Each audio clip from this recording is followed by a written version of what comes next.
Hamas officials going on television vowing to strike Israel again and again with the end goal of wiping Israel off the map. There's no other solutions but this weapon. إسرائيل دولة لا مقام لها على أرضنا. إحنا الدولة لابد أن نزيلها. October 24th, 2023. Hamas leader Gazi Amad declared in a shocking interview an intent to unleash total annihilation upon Israel until it's obliterated from the map. If that sounds terrifying, then brace yourselves as we delve into the most unsettling interviews with Hamas soldiers, revealing a level of insanity that defies comprehension. Number 5. Gazi Amad. How do you justify killing people as they sleep, families? How do you justify killing hundreds I of want people to stop this. in October 26th, 2023. 2 days after his obnoxious interview with Lebanese channel LBC, Gazi Amad participated in another interview with a BBC journalist that ended in the craziest way you could imagine. But before we get into the disturbing details of both interviews, let's do a little recap of who Gazi Amad is, his role in the Hamas movement, and why he's easily one of the most dangerous men in the world right now. Born in 1964, Amad grew up in the Ibna refugee camp along Gaza's border with Egypt at Rafah Governorate. He trained as a vet in Sudan before joining Hamas in 1987, the year the group was founded. Unlike some of its earliest members, Mr. Gazi Amad didn't shy away from promoting the Hamas movement, a move that led to his arrest by the IDF and 5 years imprisonment. Yet his incarceration did nothing more than to fuel his hatred for Israelis. After his release, Amad wrote for and edited several Hamas-run newspapers, earning a reputation as a public figure who effortlessly criticized the Palestinian government. His publications landed him in prison for the second time. However, once he got out, again, he assumed the role as a spokesman for Hamas, leading to the reason we're here, his disturbing interviews. Israel's a country that has no place on our land. Now, those words sparked an unexpectedly hostile atmosphere during Mr. Hamad's interview with Lebanon's LBC TV. If that didn't already sound bad enough, he went on to say that Israel's existence is illogical and that it must be wiped off all Palestinian lands, a term Hamas uses to describe the West Bank, Gaza, and the Israeli state. And it wasn't just his words that made the interview disturbing, but the fact that he blatantly lied about the October 7th attack that re-sparked the war between Israel and Hamas. According to his story, Mr. Hamad claimed the attack wasn't intended to harm civilians, but actually the IDF established overwhelming evidence pointing to the fact that Hamas deliberately targeted civilians. Mr. Hamad also tried evading that question in the second interview, but we'll talk about it in a minute. October 7th, 2023. 3,000 Hamas soldiers bursted across the border into Israel from the Gaza Strip by land, air, and sea, killing over 1,400 people and seizing at least 245 hostages of all ages. Now, the vast majority of these people killed were civilians. Entire families were executed in their homes. In response to this, Israel launched a large-scale military offensive in Gaza, aimed at destroying Hamas's infrastructure, and has vowed to eliminate the entire terrorist group. Many Hamas leaders had to seek refuge in places like Lebanon, leaving their brothers, sisters, wives, children, and relatives behind, people who have become victims in this deadly war. October 26th, Amad was granted another interview with a BBC reporter, Hugo Bachega, to discuss the brutal killings. As expected, he reiterated Hamas's mantra, claiming that civilians who died were the result of confrontations and not planned in advance. Journalist Bachega, not willing to back down with his direct questions, asked Hamad how he felt knowing Hamas soldiers killed families while they slept. Hamad took a little pause before dramatically pulling off the microphone attached to his jacket, throwing it to the side and saying, "I want to stop this interview." It seemed like Mr. Hamad couldn't get past what the Israeli government found in their documentation. Documentation including footage collected from call recordings, security cameras, victim dashboard cams, and cell phone videos taken by soldiers, terrorists, victims, and first responders. Some distressing footage was obtained from a Hamas soldier who took part in the slaughter. In this recording, the freedom fighter was heard excitedly bragging to his parents that he was in Mefelsim, a kibbutz near the Gaza border, and that he alone killed 10 Jews. These 10 people weren't considered to be Israeli radicals and weren't part of the IDF, who didn't carry a gun and were killed in cold blood, for what the media has characterized as the deadliest day in Israeli history. Yet Mr. Hamad would sit in his chair and call it a casualty. Number 4. Khaled Mashaal. أصبحت تقرن بداعش. الشعب الجزائري 6 ملايين شهيد عبر 130 عاما، الشعب الفلسطيني مثله مثل كل شعوب ما في شعب يتحرر بدون تضحيات. September 25th, 1997, Mossad agents acting under orders from Israeli Prime Minister Benjamin Netanyahu and his security cabinet attempted to assassinate Hamas leader Khaled Mashaal. The agents entered Jordan on fake Canadian passports and disguised themselves as tourists. Two of them would wait at the entrance of the Hamas offices in Jordan's capital, Amman, and as Mashaal walked into his office, one of them came up from behind, holding a device to Mashaal's left ear, transmitting a fast-acting poison to kill him within hours. This was one of the many assassination attempts orchestrated on the man they say haunts Israel, Khaled Mashaal. It's also contributed to the deep-seated hatred Mashaal harbors towards Israelis, as revealed in an unsettling interview we'll discuss shortly. Mashaal, born in 1956 in the town of Silwad in the West Bank under Jordanian administration, resided there for the initial years of his life. In 1967, following Israel's capture of the West Bank, he fled with his family to Kuwait, where Mashaal got drawn into Islamic political activism. From there, he joined a Palestinian group that created the Hamas movement, becoming one of its founding members. He eventually relocated to Jordan when Iraq invaded Kuwait in August 1990, but it was at this moment that Mashaal became a different beast. He orchestrated numerous suicide bombings by brainwashing young teenage boys into adopting the Palestinian cause while targeting Israeli civilians. 1997. Benjamin Netanyahu, the Israeli Prime Minister, authorized the assassination of Mashaal in retribution for Hamas's suicide bombings. And like I was saying at the beginning, after the poison was injected into his ear, his bodyguards were suspicious of what had just happened and decided to chase the agents down and capture him. Initially, Mashaal assumed these agents had failed to hurt him, but later in the day, he had developed a severe headache and began vomiting. He was rushed to a Jordanian hospital, where his condition rapidly deteriorated. At that point, it became clear he had been injected with poison, and the only man with the antidote was the very man who had tried to kill him, Benjamin Netanyahu. Mashaal was slowly dying, but to his luck, King Hussein of Jordan, believing an assassination by Israel in Jordan would undermine a recently signed peace treaty between the two countries and destabilize his own regime, saved Mashaal by successfully pressuring Netanyahu to provide the antidote. Then U.S. President Bill Clinton intervened by insisting that Netanyahu spared Mashaal's life. Left with limited options, Netanyahu traveled to Jordan to drop off the antidote and save Mashaal. But saving this man from the clutches of death just meant bringing more trouble for Israel.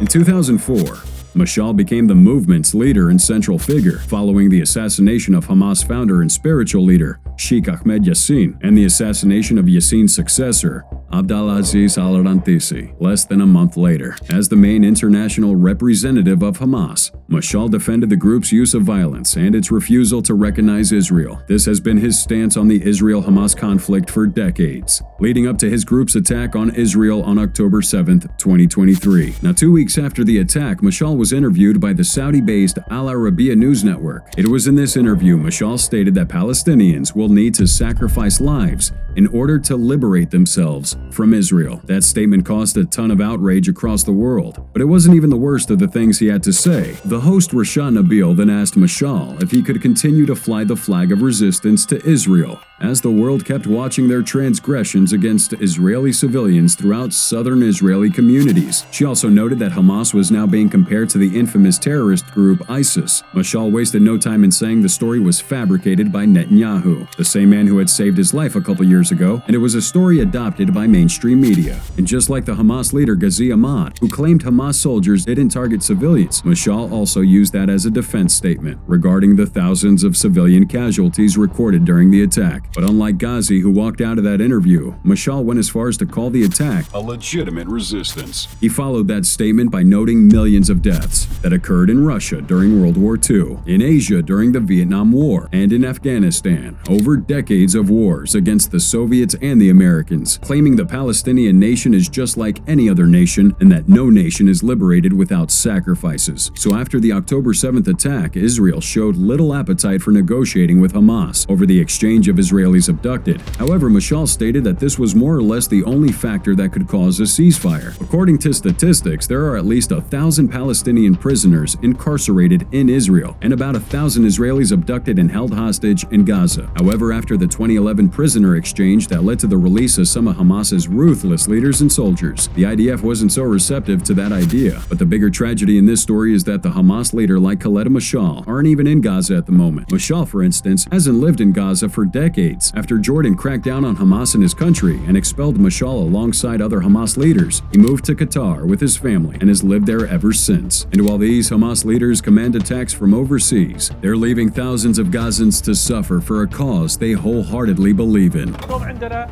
عشرات من الضباط والجنود وإن شاء الله سنبيض بهم السجون وكل أبنائنا وبناتنا في السجون من جميع الفصائل إن شاء الله. Number 3. Mahmud Al Zahar. Does the state of Israel have the right to exist? No. Let me ask you one last thing. How would you define peace? Peace means justice. No peace without justice.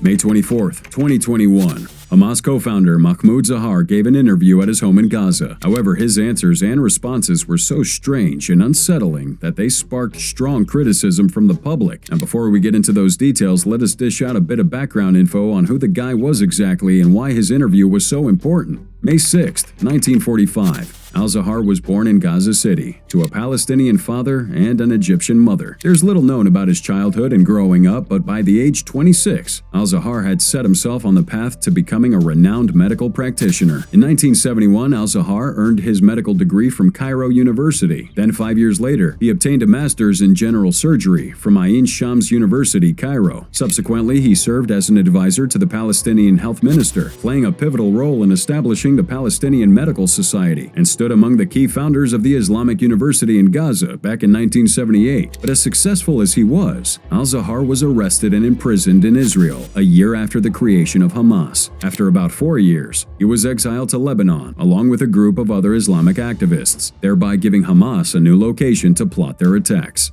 September 10, 2003. Upon Al Zahar's return to the Gaza Strip, an Israeli F-16 dropped a substantial bomb on his residence in the Ramal neighborhood. This act was in retaliation for the series of bombings orchestrated by Hamas's most lethal military unit, the Izzadin al-Qassam Brigades. While Al Zahar, their major target, survived that attack, it unfortunately killed his eldest son Khaled and his personal bodyguard, while injuring 20 people, including his daughter Rima. His house was completely destroyed, and 10 other houses nearby were also damaged, as well as a nearby Al-Rahman mosque. The funeral for the victims of this attack was attended by over 2,000 mourners who called on Hamas to avenge their deaths. But for Al Zahar, it wasn't just about vengeance. It was a personal vendetta and an obsession with the idea of Israel existing as a nation. In 2004, Al Zahar was rumored to have become the leader of Hamas following Israel's assassination of its former leader, Ahmed Yassin. And even though Hamas routinely denied this rumor, it would have made sense if he was, given the fact that he was one of the oldest members at that time, and the group generally refused to announce its new leader for fear of an Israeli attack. However, it didn't matter if he was the new leader or not, because Al Zahar found his way into politics by representing Hamas in the Palestinian Legislative Council. From there, he would command numerous bombings in Israel, being responsible for the deaths of hundreds. Today, he's a top Hamas leader, and in his interview with a Sky News journalist, he made it clear that Israel has no right to exist. Though this interview happened back in 2021, during the ceasefire between Hamas and Israel, Al Zahar claimed Hamas's victory back then came from the group's ability to fire rockets into densely populated Israeli civilian areas. For context, back in 2021, Hamas and other Gaza terror groups launched over 4,300 rockets at Israel during 11 days of fighting. The worst part is they launched these rockets from civilian areas in Gaza. More than 243 Palestinians were killed and about 1,910 people were wounded. Yet Al Zahar didn't see this as a war crime, nor did he agree with the host when he suggested the fact that Hamas spends more money on upgrading its weaponry than actually helping its people. What's dangerous here is not what he said, but the thought process and belief he holds. These are the same beliefs that will be passed down to younger generations to uphold their movement. Right or wrong, these beliefs are being challenged by society, and the prospect for long-term peace is as elusive as ever. Number 2. Osama Hamdan. أس المشاكل في منطقتنا وأن ذهاب إسرائيل من المنطقة سيفتح الباب لحل كل المشاكل في هذه. July 28, 2014. In this interview airing on Lebanese Al-Quds TV channel, Osama Hamdan stated that children is engraved in the historical Zionist and Jewish mentality. As wild as that sounds, Hamdan didn't stop there. When commenting on the accusations of blood ritual against Jews, he said, "We all remember how the Jews used to slaughter Christians in order to mix their blood in their holy matzos. This isn't a figment of imagination or something taken from a film. It is a fact, acknowledged by their own books and historical evidence." And that's a lot of information to take in, but we'll explain everything, starting with who Osama Hamdan is. Hamdan was born in 1965 in the Burej refugee camp in the Gaza Strip to a Palestinian refugee family that fled the village of al-Batani al-Sharqi.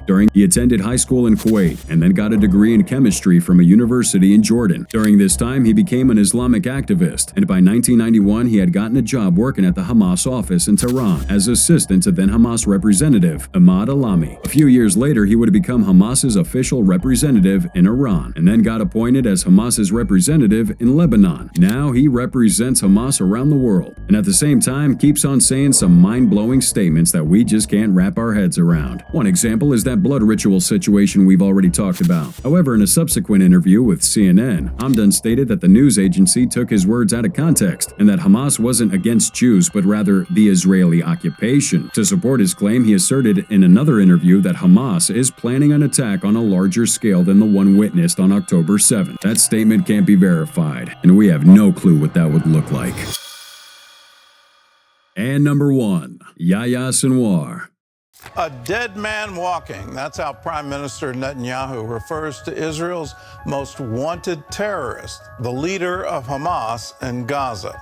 Well, this individual is also known as Gaza's bin Laden. Yaya Senoir is the mastermind behind the October 7th massacre. 1989. Yaya Senoir orchestrated and killed 2 Israeli soldiers and 4 Palestinians he considered to be collaborators. This earned him 4 life sentences in Israel, but by the time he was released, Senoir had become a different man and an international terrorist. Yaya Senoir, whose real name is Yaya Ibrahim Hassan al-Senoir, was born and raised in the Khan Yunis refugee camp when the Gaza Strip was under Egyptian rule. After getting a degree in Arabic studies from the University of Gaza, Senoir got his first arrest for subversive activities and spent 11 months in prison. But here's the catch. While incarcerated, he met a few Palestinian activists, including the former leader of Hamas, Salah Shahad, who instilled a narrative in his mind, making him dedicate his entire life to the Palestinian cause. Once he got out, Senoir, alongside a fellow Hamas member, Rawi Mushtah, formed the Munazamet al-Jihad wa al-Dawa, an organization that worked among others to identify collaborators with Israel among the Palestinian population. A few years later, this same organization became the official police unit of Hamas. Keep in mind that at this time, Senoir was still in his mid-20s, yet he was so dedicated to the cause that he caught the attention of the group's spiritual leader and founder, Sheikh Ahmed Yassin. The two became very close, and as a result, Senoir was pushed to commit the one crime that made him the infamous terrorist he is today, the killing of 2 Israeli soldiers and Palestinian informants. With the aid of his newfound paramilitary organization, he abducted these individuals and subjected them to extreme torture before murdering and burying them in an orchard. He was arrested, charged, and handed 4 life sentences. By definition, he was to be locked up for good until this man found a way to get back his freedom again. Now, he tried to escape several times but was always caught. In turn, he decided to build a mini empire for himself while locked up. He took charge of the entire prison facility, negotiating with wardens on the punishment to be handed to other inmates. His demeanor was quite impressive, but even more impressive was his people on the outside securing his release and that of 1,025 other Palestinian prisoners during the 2011 exchange for IDF soldier Gilad Shalit, who had been held hostage by Hamas for 5 years. Now, this propelled Senoir to the spotlight, making him the most senior Palestinian prisoner set free in the exchange. At this point, the dynamics of the Hamas movement had taken a turn. They were now the aggressors, and if they wanted to accomplish their goals, they definitely needed a ruthless leader, a man just as ruthless as Yaya Senoir.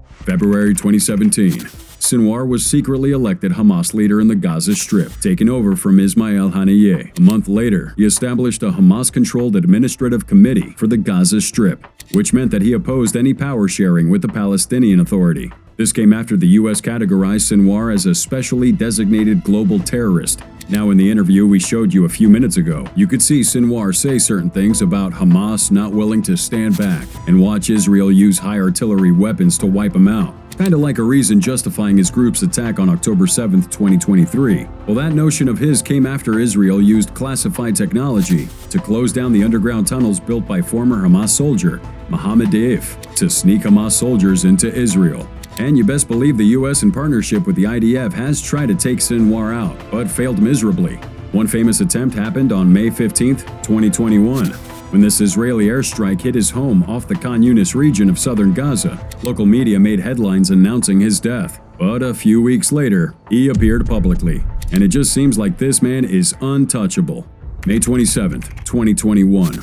Yaya Senoir, in one of the most daring things he's ever done, went publicly during a press conference and invited the Israeli Minister of Defense to assassinate him in the following 60 minutes before he reached his home. Senoir spent the next hour wandering on foot in Gaza streets, taking selfies with random people, yet not one assassination attempt was made. November 2023. After 3 weeks of conflict in the Israel-Hamas war, Senoir proposed the release of all Palestinian prisoners in Israeli confinement in exchange for the release of all the hostages kidnapped in the conflict. Since Israel's saying they'll never allow that to happen, they believe he's in Khan Yunis, hiding in an underground bunker. Senoir hasn't done a lot of public interviews, but the one we saw today gives us a glimpse into the mind of this man, telling us and the entire world that his group has a mission, and that mission is to wipe Israel out.